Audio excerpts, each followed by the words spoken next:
नमस्कार, स्वागत है आपका। खबर विस्तार से देख रहे हैं आप और आपके साथ मैं हूं रितु सिंह। और चलिए शुरुआत इस बुलेटिन की करेंगे। सबसे पहले आपको दिखाएंगे 3 बजे की 4 बड़ी खबरें। तो बड़ी खबरों के साथ शुरुआत करें और पहली खबर जुड़ी है पीएम मोदी के लोकसभा चुनाव के आखिरी चरण से पहले सामने आए इंटरव्यू से।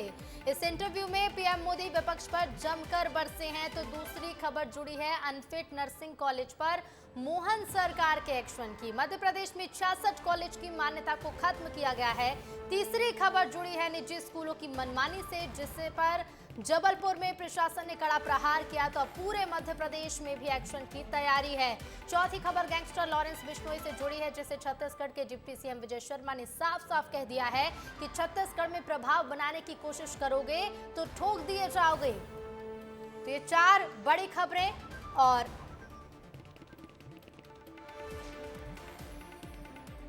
और चलिए आगे बढ़ेंगे। एक बार फिर मध्य प्रदेश विधानसभा के पूर्व नेता प्रतिपक्ष डॉक्टर गोविंद सिंह पर आरोप लगा है। ये आरोप अतिक्रमण का है। इतना ही नहीं, सोसाइटी की जमीन पर से अतिक्रमण हटाने के लिए सोसाइटी ने नोटिस भी जारी कर दिया। राजधानी भोपाल की रिवेरा टाउन ऑनर्स सोसाइटी ने नोटिस जारी किया।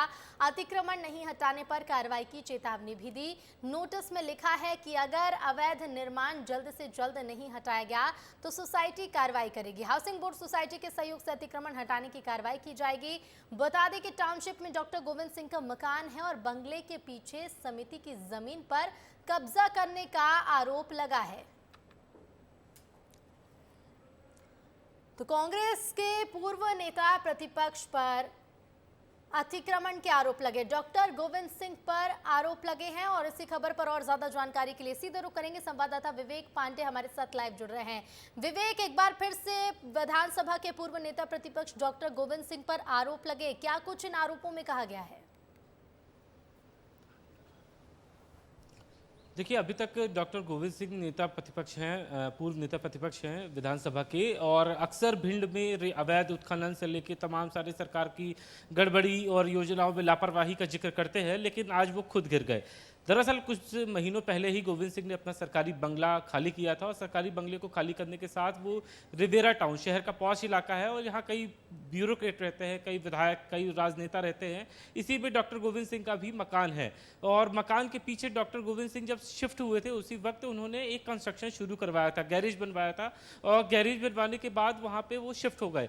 अब जब सोसाइटी के सदस्यों की नज़र पड़ी तो उन्होंने नोटिस भेजा है और नोटिस भेजते हुए कहा कि अगर आपने जल्द से जल्द अतिक्रमण को नहीं हटाया तो इसके खिलाफ कार्रवाई की जाएगी और हाउसिंग बोर्ड की जो नियमावली है उसके तहत अवैध निर्माण को हटा दिया जाएगा। इससे पहले गोविंद सिंह को नोटिस भेजते हुए बताया कि अगर वो खुद हटाना चाहते हैं तो हटा ले, समय दिया गया है सोसाइटी के सचिव की तरफ से, नहीं तो सोसाइटी उस अवैध अतिक्रमण को हटाने के लिए नगर निगम को पत्र लिखेगी। तो यानी कि एक तरफ सरकार पे और पूरे सिस्टम पे पूर्व नेता प्रतिपक्ष सवाल उठाते हैं, लेकिन आज वो खुद अतिक्रमण के दायरे में आ गए। और जिस तरह से देखिए पूर्व नेता प्रतिपक्ष डॉक्टर गोविंद सिंह सवाल उठाते हैं सरकार पे, लेकिन अब उन पर आरोप लगे हैं, तो हम कह सकते हैं कि इस मामले में अब सियासत भी जोर पकड़ेगी। विवेक,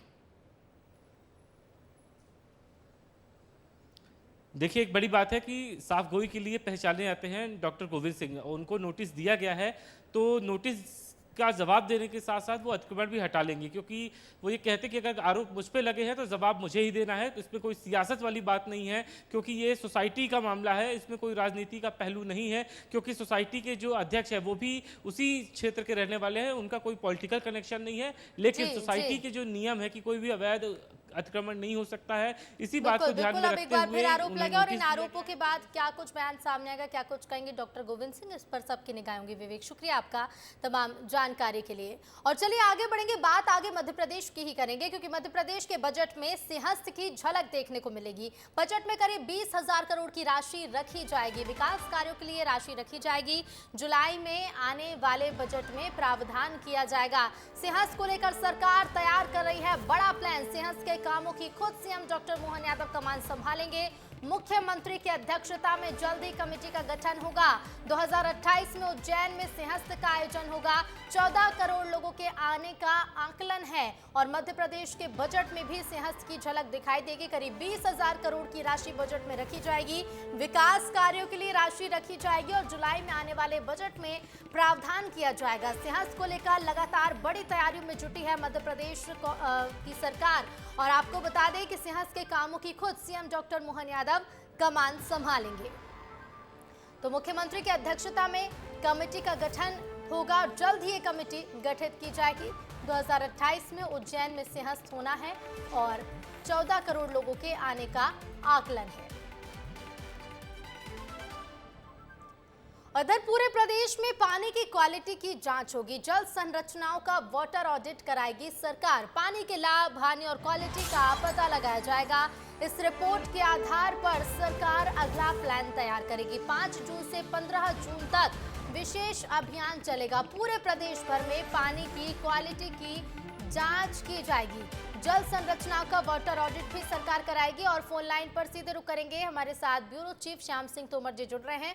श्याम जी, पूरे प्रदेश में पानी की क्वालिटी की जांच होनी है। सरकार अब जल संरचनाओं का वाटर ऑडिट कराने जा रही है।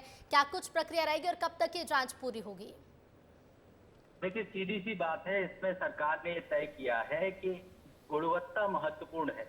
जल की गुणवत्ता इसलिए महत्वपूर्ण है कि आम आदमी भी इससे सीधा कनेक्ट है। तो ऐसे में सरकार ने अभियान छेड़ने का तय किया। आपको याद होगा ऋतु, कुछ दिन पहले सरकार ने ये तय किया था कि जो भी वाटर बॉडीज हैं उनका संरक्षण के लिए प्रयास किए जाएंगे, उनमें मिल रहे नालों को रोका जाएगा। इसके साथ साथ में जो है आम आदमी को जागरूक किया जाएगा, उसका भी अभियान चल रही। तो ये उसका पार्ट 2 है। जो वाटर बॉडीज की टेस्टिंग होगी, वाटर ऑडिट होगा, ये उसका पार्ट 2 है। ये उसका अगला चरण है, अगला पड़ाव है। जी बिल्कुल बिल्कुल श्याम जी, इसके साथ ही ये भी ज़रूरी है क्योंकि अगर बीमारियां बढ़ती है, बरसात के मौसम में हम देखते हैं कि डायरिया जैसी बीमारियां, डेंगू जैसा खतरा बढ़ जाता है और ऐसे में अगर पहले से जांच की जाएगी तो बीमारियों से भी मध्य प्रदेश दूर रहेगा।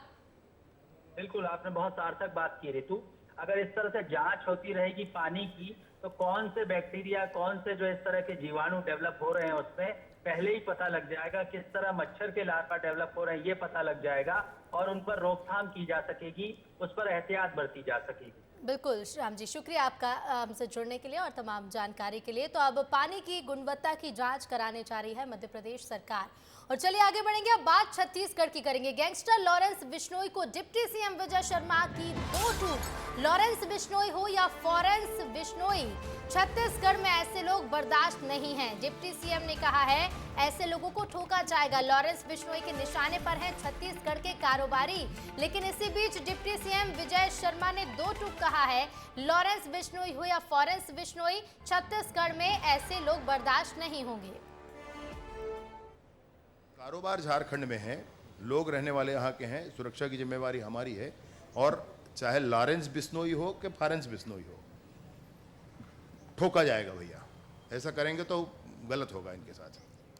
और इधर मध्य प्रदेश के मुख्यमंत्री डॉक्टर मोहन यादव के निर्देश पर नर्सिंग कॉलेजों पर बड़ा एक्शन हुआ है। ये एक्शन अनफिट नर्सिंग कॉलेजों के खिलाफ हुआ।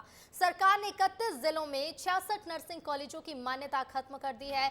इंदौर सहित कई जिलों में ये कार्रवाई हुई है। इस बारे में मेडिकल एजुकेशन कमिश्नर ने सभी कलेक्टर्स को लिस्ट दी, जिसमें साफ निर्देश दिए गए हैं कि हाईकोर्ट के आदेश के अनुसार कार्रवाई की जाए। आदेश में साफ निर्देश है कि नर्सिंग कॉलेजों के पुराने विद्यार्थी इससे प्रभावित नहीं होंगे। ये विद्यार्थी परीक्षा दे सकेंगे। तो सीएम के निर्देश पर यह एक्शन लिया गया है और अनफिट नर्सिंग कॉलेजों के खिलाफ एक्शन लिया गया। ये लिस्ट जारी की गई है जिसमें जिलेवार कॉलेजों के नाम को शामिल किया गया है जो कॉलेज अनफिट हैं।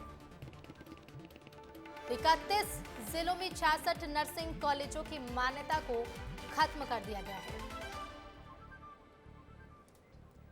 मध्य प्रदेश में हाईकोर्ट के निर्देश के बाद सरकार ने 31 जिलों में 66 मेडिकल कॉलेज को बंद करने का आदेश जारी किया। सीएम डॉक्टर मोहन यादव के इस फैसले के बाद एनएसयूआई ने सीएम का धन्यवाद किया। एनएसयूआई नेता रवि परमार ने सीएम से मिलने के लिए समय मांगा। इस मुलाकात में रवि और भी कागजों में चल रहे फर्जी नर्सिंग कॉलेज की जानकारी देना चाहते हैं। एनएसयूआई कॉलेजों पर कार्रवाई के साथ ही अफसरों के खिलाफ भी कार्रवाई की मांग कर रहा है। मुख्यमंत्री महोदय से मांग कर रहे हैं कि आपने ये कार्रवाई की है, ये बहुत ही अच्छी कार्रवाई है, लेकिन आपको उन दोषी अधिकारियों पर भी तत्काल कार्रवाई करना चाहिए जो जिनने इन फर्जी नर्सिंग कॉलेजों को मान्यता दी थी, जिन्होंने इन फर्जी नर्सिंग कॉलेजों का निरीक्षण किया था। वहीं हम मांग करते हैं मुख्यमंत्री महोदय से कि मुख्यमंत्री जी इन कॉलेजों पर तत्काल कार्रवाई हो। बेमेतरा ब्लास्ट के बाद उद्योग मंत्री लखनलाल देवांगन से हमारे संवाददाता खुमन साहू ने खास बातचीत की। ब्लास्ट कंपनी पर सरकार आगे क्या कार्रवाई करेगी, इसके अलावा कंपनी के ऊपर एफआईआर कब की जाएगी, इन सभी मुद्दों पर उद्योग मंत्री ने क्या कुछ कहा है, विस्तार से सुनिए। उद्योग मंत्री लखनलाल देवांगन जी हमारे साथ उन्हीं से बातचीत करते हैं। सर, 48 घंटे का ज़्यादा वक्त बीत गया है ब्लास्ट को बेमेतरा में, अभी तक एफआईआर नहीं हुई है सर। देखिए, श्रम विभाग के माध्यम से सीधा न्यायालय में भी प्रस्तुत किया जाता है। अब पुलिस प्रशासन, जिला प्रशासन पूरे जांच में जुटी हुई है और किसी भी इसमें शंका कुशंका करने की जरूरत नहीं है। उन्होंने नियम कानून के साथ में जो भी कार्रवाई होगा वो पूर्ण रूप से किया जाएगा। के परिजन है सर, वो धरने पर बैठे हैं, उनसे क्या कहेंगे आप हमारे चैनल के माध्यम से? देखिए, स्वाभाविक रूप से है, जिनके घर में अगर कोई घटना घटी है, हम लोग को इतना पीड़ा होता है तो स्वयं के उनके बीवी बच्चे हैं, उनके परिवार के लोग हैं, उनको कैसे पीड़ा नहीं होगा। हर व्यक्ति चाहता है मुझे न्याय मिलना चाहिए और निश्चित तौर पर माननीय मुख्यमंत्री जी ने 5 लाख रुपए सहायता की घोषणा कर दी है। कंपनी के मालिक ने भी 10-10 लाख देने का किया है। ऐसी घटना ना हो उसके लिए आप लोग क्या सोचते हैं, क्या करने वाले हैं? देखिए, विभाग के द्वारा जो भी श्रम कानून है, उद्योग के नियम हैं, उसको कड़ाई से पालन करेंगे। स्वास्थ्य सेफ्टी है, उसका भी ज़्यादा से ज़्यादा निगरानी रखेंगे ताकि इस तरह से आने वाला समय पर घटित घटना न हो। आपने सुना, उद्योग मंत्री हैं लखनलाल देवांगन, कह रहे हैं कि ऐसी घटना दोबारा ना हो, इसका ध्यान पूरा विभाग रखने वाला है। कैमरा पर्सन राजेंद्र के साथ खुमन साहू, विस्तार न्यूज़, रायपुर। सागर की घटना को कांग्रेस ने हाथों हाथ लिया है। कांग्रेस के नेता राहुल गांधी ने इस मसले को लेकर बीजेपी सरकार पर एक्स पर पोस्ट के जरिए वार किया। एक्स पर राहुल गांधी ने लिखा कि नरेंद्र मोदी ने कानून का राज खत्म कर दिया। मध्य प्रदेश में इस दलित परिवार के साथ बीजेपी नेताओं ने जो किया वो सोचकर ही मन पीड़ा और क्रोध से भर गया है। राहुल गांधी ने लिखा है कि ये शर्म की बात है कि बीजेपी के राज में सरकार पीड़ित महिलाओं की जगह हमेशा उनके गुनहगारों के साथ खड़ी मिलती है। राहुल गांधी सोमवार को बिहार के दौरे पर थे, जिसके बाद उन्होंने सोशल मीडिया पर एक वीडियो शेयर किया। वीडियो में आरजेडी नेता तेजस्वी यादव और मीसा भारती के साथ राहुल लंच कर रहे हैं। लंच की टेबल पर तीनों ही नेता पीएम मोदी के हाल में दिए गए बायोलॉजिकल वाले बयान पर चर्चा कर रहे हैं, जहां राहुल तेजस्वी से पूछते हैं कि पीएम मोदी जो कह रहे हैं कि भगवान का काम करता हूं, ये नर्वसनेस है। बिहार के चुनाव में आपको क्या लग रहा है? राहुल के सवाल पर तेजस्वी कहते हैं कि शुरू से ही मैं कहता हूं कि चौंकाने वाला रिजल्ट आएगा। आप खुद देखिए राहुल, तेजस्वी और मीसा का ये वीडियो। बिहार के चुनाव में आपको क्या लग रहा है? शुरू से मैं कहता रहा हूँ चौंकाने वाला रिजल्ट आएगा, है ना? यूपी में और बिहार में ये बहुत आसान नहीं रहना। लोग काम देखना चाहते हैं। 10 साल मौका दिया, कुछ नहीं किया बिहार के लिए, तो पीपल समझ चुके हैं कि मोदी जी झूठ बहुत बोलते हैं। बट नॉन स्टॉप झूठ बोलते हैं, नेचुरली, बिल्कुल बिना झिझक के, कंफर्टेबली, और बिना सोचे समझे बोलते हैं और कुछ भी बोल सकते हैं। बट आपने नोटिस किया कि इनका जो नॉर्मल कैंपेनिंग होता है वो जो चल नहीं रहा है बिल्कुल, और हमारी बात बोल रहे हैं वो। बिहार में कोई करंट वेव कुछ नहीं है उनका, ना भीड़ होती है ना कुछ होता है। अब लोग ऊब चुके हैं, क्रेडिबिलिटी चली गई पूरी। देश की जनता मोदी जी को भगा रही है फटाफट फटाफट फटाफट।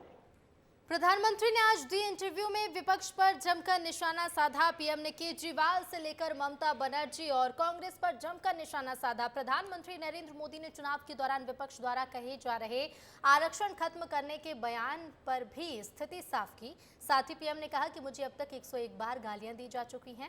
मोदी ने कहा कि इस बार पश्चिम बंगाल में बीजेपी सबसे अच्छा प्रदर्शन करेगी। साथ ही मोदी ने कहा कि ओडिशा में इस बार बीजेपी की सरकार बनने जा रही है।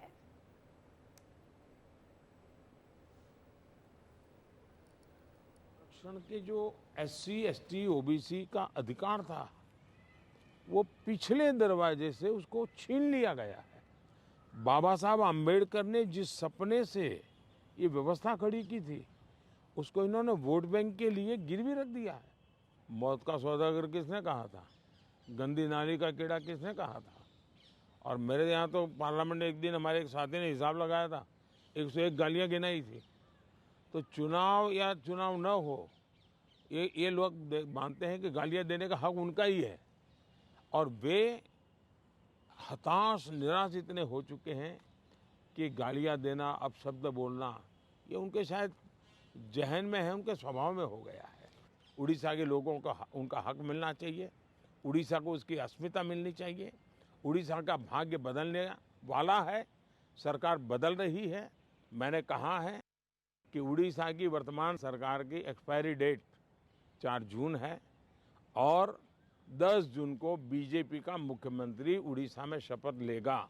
इस बार पूरे हिंदुस्तान में द बेस्ट परफॉर्मिंग स्टेट कोई होगा तो पश्चिम बंगाल होने वाला है। भारतीय जनता पार्टी को सर्वाधिक सफलता पश्चिम बंगाल में मिल रही है। कुछ और खबरों का रुख कर लेते हैं। मध्य प्रदेश में पड़ रही भीषण गर्मी से लोगों को राहत देने के लिए प्रशासन की तरफ से एक पहल की गई है। ट्रैफिक सिग्नल को फ्री कर लोगों को राहत देने का प्रयास किया गया है। देखिए ग्वालियर की ये रिपोर्ट। उफ, ये गर्मी। मध्य प्रदेश में पड़ रही भीषण गर्मी से लोग बेहाल हैं। प्रदेश का सबसे ज्यादा गर्म रहने वाला शहर ग्वालियर में नौतपा का पारा भी हाई है। तापमान 47 डिग्री को छू रहा है और ऐसे में सबसे ज्यादा परेशानी ट्रैफिक सिग्नल की रेड लाइट पर खड़े 2 पहिया वाहन चालकों को हो रही है। ट्रैफिक सिग्नल पर लोगों को 90 से 100 सेकंड तक धूप में खड़े रहना पड़ता है। लेकिन भीषण गर्मी को देखते हुए शहर के 26 तिराहे और चौराहे जहां दोपहर में ट्रैफिक लोड कम रहता है, वहां 4 घंटे के लिए ब्लिंकर पर डाल दिया गया है, जिससे वाहन बिना रुके सफर कर सकें। भीषण गर्मी में प्रशासन की पहल, 12 से 4 बजे तक ब्लिंकर पर रहेगा ट्रैफिक सिग्नल। शहर के 26 ट्रैफिक सिग्नल को किया गया फ्री। आकाशवाणी तिराहा, माधव नगर, नदी गेट रहेंगे सिग्नल फ्री। तानसेन रोड, राजमाता तिराहा, वीसी बंगला भी रहेंगे सिग्नल फ्री। थाटीपुर, हजीरा चौराहा, जीएसटी भवन तिराहे को भी रखा सिग्नल फ्री। अभी जो गर्मी का टाइम विशेष रूप से 11 बजे से लेके 3-4 बजे तक का जो टाइम है, उसमें कई सारे चौराहों पे वॉल्यूम बहुत कम हो जाता है, तो लोगों को अनावश्यक इंतजार न करना पड़े, इसके लिए स्टडी की गई है। उसके ट्रैफिक के सिग्नल्स की टाइमिंग को एडजस्ट किया गया है। इस राहत से 2 पहिया वाहन चालकों को काफी राहत मिली है। इस गर्मी में 1 या 2 मिनट खड़े रहने में भी काफी परेशानी आती है और ऐसे में अब ट्रैफिक सिग्नलों को फ्री कर देना राहत है। ये पुलिस द्वारा एक अच्छी पहल है, जो 1 मिनट का जो एक मतलब टाइमलाइन जैसी रहती थी कि रुकना पड़ता था लोगों को, और गर्मी आप देख सकते हो क्या माहौल है। थोड़ी राहत मिलेगी इससे, गाड़ियाँ सीधे निकल जाएंगी, रुकना नहीं पड़ेगा। एक पड़ाव की तरह था जो कि पुलिस ने इसको खत्म कर दिया है। एक अच्छी पहल है। अगर पेड़ पौधे के आसपास होता है ट्रैफिक ये सिग्नल, तो वहाँ छांव में रुक जाते हैं मोस्टली लोग, लेकिन धूप में रुकना तो सर कैसे भी पॉसिबल नहीं है। ग्वालियर चंबल अंचल में भीषण गर्मी है और इस नौतपा में तापमान 47 डिग्री के पार हो चुका है। ऐसे में पुलिस प्रशासन द्वारा सभी ट्रैफिक सिग्नलों को फ्री करने से कहीं न कहीं 2 पहिया वाहन चालकों को राहत जरूर मिलेगी। ग्वालियर चंबल अंचल में भीषण गर्मी है और तापमान 47 डिग्री से अधिक पहुंच रहा है और ऐसे में सबसे ज्यादा उन लोगों को परेशानी है जो ट्रैफिक सिग्नल पर रुकते हैं, खासकर 2 पहिया वाहन, लेकिन उनको भी पुलिस और यातायात विभाग ने राहत दे दी। आप देख सकते हैं कि शहर के 26 ऐसे चौराहे हैं जहां पर जो रेड सिग्नल है उसको कम कर दिया है, उसकी टाइमिंग को कम कर दिया है या फिर पूरी तरह से समाप्त कर दिया है। ऐसे में जो 2 पहिया वाहन हैं जो यहाँ पर रुकते हैं, उनको कहीं ना कहीं इस भीषण गर्मी में राहत मिलेगी, वह बिना रुके अपना सफर आसान कर सकते हैं। आप देख सकते हैं कि पूरी तरह से जो यातायात जो सिग्नल हैं, जो रेड सिग्नल हैं, जो जिनकी अवधि 90 से 100 सेकंड होती है और लोगों को यहाँ पर इस भीषण गर्मी में रुकना होता है, लेकिन अब पूरी तरह से इस भीषण गर्मी को देखते हुए 2 पहिया वाहनों को खासकर राहत दी है जो यहाँ पर रुकते हैं और इसी भीषण गर्मी में उनको काफी परेशानी का सामना करना पड़ता है। ऐसे में शहर के 26 मुख्य चौराहे हैं जहाँ पर रेड सिग्नल को पूरी तरह से खत्म कर दिया है ताकि जो लोग हैं वो बिना रुके अपना सफर तय कर सकते हैं। कैमरामैन संजय चंदेल के साथ अनिल गौर, विस्तार न्यूज। भीषण गर्मी को देखते हुए भोपाल में ट्रैफिक पुलिस ने 14 प्रमुख चौराहों पर ट्रैफिक सिग्नल की टाइमिंग को आधी करने की तैयारियां कर ली हैं। आज से रेड सिग्नल पर आपको आधे समय तक ही रुकना पड़ेगा। जहां पर पहले आपको करीब 2 मिनट तक रुकना पड़ता था, अब वहां आपको सिर्फ 1 मिनट ही रुकना होगा। तो देखिए, इस वक्त गर्मी से हर कोई बेहाल है। आसमान से आग बरस रही है तो रीवा से ताज्जुब में डालने वाली तस्वीरें सामने आ रही हैं। भीषण गर्मी में पारा 42 डिग्री के पार है, लेकिन यहां पर दीपक तिवारी नाम के एक शख्स चारों तरफ आग जलाकर पंच अग्नि साधना शुरू कर दी है।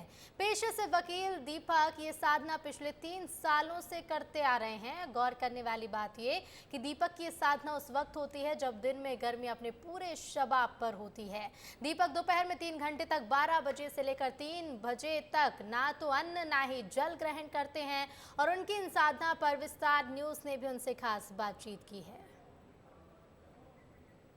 इन दिनों गर्मी अपने चरम पर है। नौतपा का आज दूसरा दिन है और लू के थपेड़ों ने जीवन को थोड़ा मुश्किल बना दिया है। और इस वक्त हम रीवा में मौजूद हैं और रीवा में एक अचंभित करने वाली तस्वीरें हम आपको दिखाना चाहेंगे। इस गर्मी में चारों तरफ आग जल रही है और बीच में ये बैठकर तपस्या कर रहे हैं। इसे हठ योग कहा जाता है और कितना मुश्किल होता होगा इस गर्मी में बीच में बैठ पाना, आप इसका अंदाज़ा लगा सकते हैं। हम बात भी करेंगे इनसे। कब से ये कर रहे हैं? ये 3रा वर्ष है लगातार अभी। ऐसा क्यों कर रहे हैं? ये विश्व कल्याण के लिए, मानव कल्याण के लिए है। सनातन धर्म सतत ये चला आ रहा है, उसी परंपरा में हम इसको आगे बढ़ा रहे हैं। तो गर्मी नहीं लगती? इतनी गर्मी है, जब नौतपा चालू है, लोग लू से बचने के लिए तरह तरह की चीज़ें कर रहे हैं। कोई गर्मी नहीं, हमको शीतलता प्रदान होती है, कोई गर्मी नहीं एहसास हमको। तो ये इसका समय क्या रहता है? 12 से 3। तो ये 12 से 3 ही क्यों, और दूसरे समय में? ये मध्याह्न काल में इसका पूजा होता है। हाँ। धूप जब कड़ी दोपहर हो तभी इसका पूजा, इसका मतलब होता है हठ योग है। ये हठ योग। मौसम के विपरीत आपको कार्य करना है। हाँ। 12 से 3 सबसे अधिक तापमान रहता है। हाँ। उसी समय ये कार्य किया जाता है पूजा, ये हठ योग है। समझिए कितना कठिन होता होगा ये सब कर पाना, क्योंकि गर्मी का समय है और गर्मी के समय में जब हर आदमी पानी की चाहत रखता है तो वो इस गर्मी में पानी से दूर होकर बीच में आगों के बीच में बैठे हुए हैं। वीडियो जर्नलिस्ट आशुतोष के साथ विवेक तिवारी, विस्तार न्यूज। और भीषण गर्मी का असर इंसानों के साथ साथ बेजुबानों पर भी पड़ रहा है। राजधानी भोपाल के बड़े तालाब के पास पेड़ों पर लटके चमगादड़ों की मौत हो रही है। पेड़ों पर राहत के लिए चमगादड़ लटके हैं, लेकिन गर्मी की वजह से इनकी मौत हो रही है।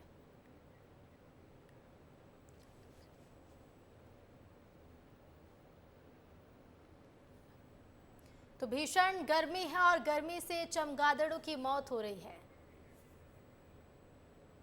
बड़ा तालाब है भोपाल के बड़े तालाब के आसपास बड़ी संख्या में चमगादड़ अपनी शरण रखते हैं। यहाँ पे शरण बना के रखे हुए हैं, लेकिन जिस डाल पे वो बैठे हुए हैं वहाँ सूरज की तपिश से उनका असर ये है कि उनकी मौतें हो रही हैं।